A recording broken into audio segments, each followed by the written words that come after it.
This is Fox 40 in Focus, an in-depth look at the issues you told us matter most.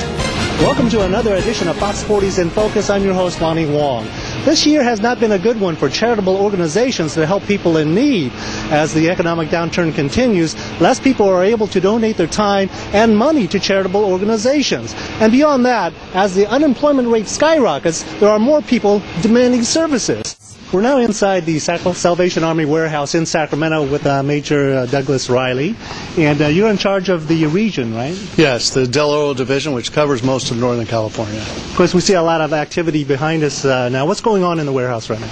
Well, right now they're getting ready for our Christmas distribution coming up, and also our daily food boxes that we give out to families in need.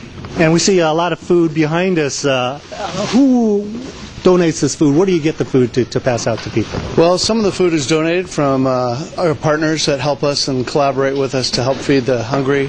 Some of it we have to purchase because of simple need and the demand that's up this Christmas. Yeah. And why is demand up? I mean, we know economic times are not the best.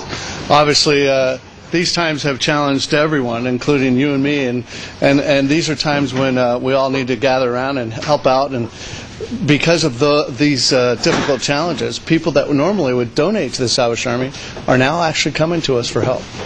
And here's an example of what people get. You're trying to evenly distribute a bunch of food here. Yeah, these are the start of our boxes, and these will go out to families on a daily basis. We serve locally over 800 boxes a month, and that's double what we were about 4 months ago. Yeah, and we have canned goods here. Yeah, these are just the start of the staples with some vegetables and corn and some cereal, and these boxes will get filled up so that it'll help a family sustain itself for food for about a week. And families register ahead of time? Yes, they can come to our family services offices. They need a little proof of identification and their income and the number of people in their families, and then we go through and we try to do the best we can to help them and make sure that they're getting help by somebody in this county. Now, people sort of identify with the Salvation Army for your food drives and Thanksgiving dinners, but you started out, the organization started out doing a lot of different things. Tell us about that. Where did it start? Actually, the Salvation Army started by William and Catherine Booth in London, England. At the end of the industrial area, William Booth was pretty much disgusted by what he saw was in the wake of the Industrial Revolution. The people on the streets, the poverty, the people that, the kids begging for money, and the prostitutes in the doorways. And he walked from the Blind Beggar Saloon, where he was an itinerant preacher preaching out on the streets, walked 8 miles home and said to his wife, "I found my destiny."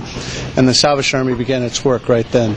So this is very much a religious organization. Yes, we believe that our commitment to the Lord and to God is first and foremost, and we like the saying, heart to God and hand to man.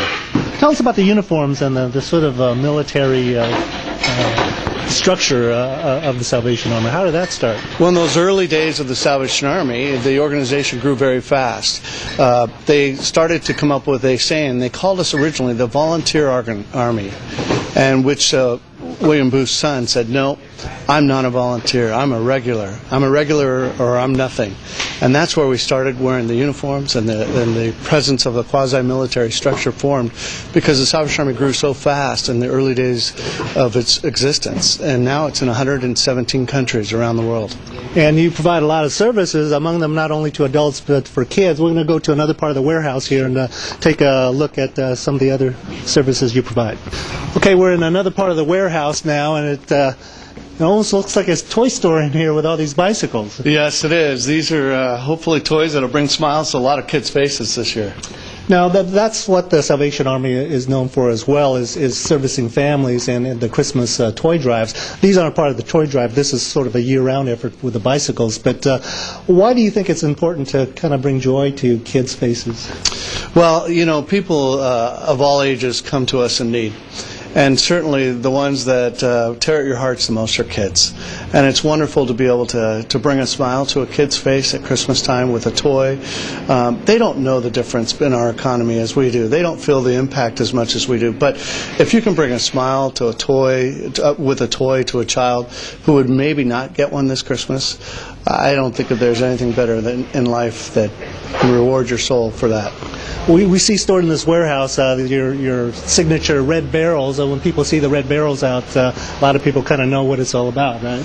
Absolutely. These barrels will get filled hopefully with toys this Christmas, and we need about 40,000 toys to cover all the kids and the families that we're helping this Christmas season. Tell us about the mission of the Salvation Army. It seems to be, the family is a big component of that, and when you give a family a nice Christmas, it somehow carries over. Well, you never know the ripple effect.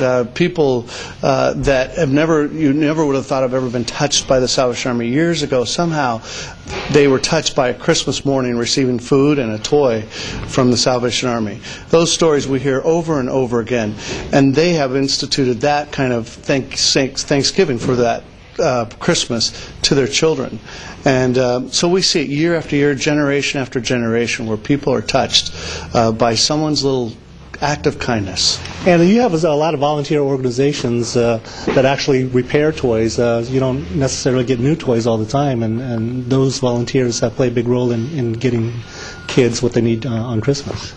Yes, actually volunteers are critical to the Salvation Army, and that's how we keep our costs down, obviously. But it's nice for volunteers to actually have that experience of changing someone's life and just coming down and helping us with the toys, whether they're new or used. And those that are used, we sell through our thrift store programs, which fund our adult rehabilitation programs, our drug addiction programs. So everything is used. Well, you bring up a good point, because a lot of people know you for the Christmas and holiday dinners and the toy drives, but you have a lot of other programs that you have year-round, and when we come back, we'll detail some of those programs that are put on by the Salvation Army. Stay with us.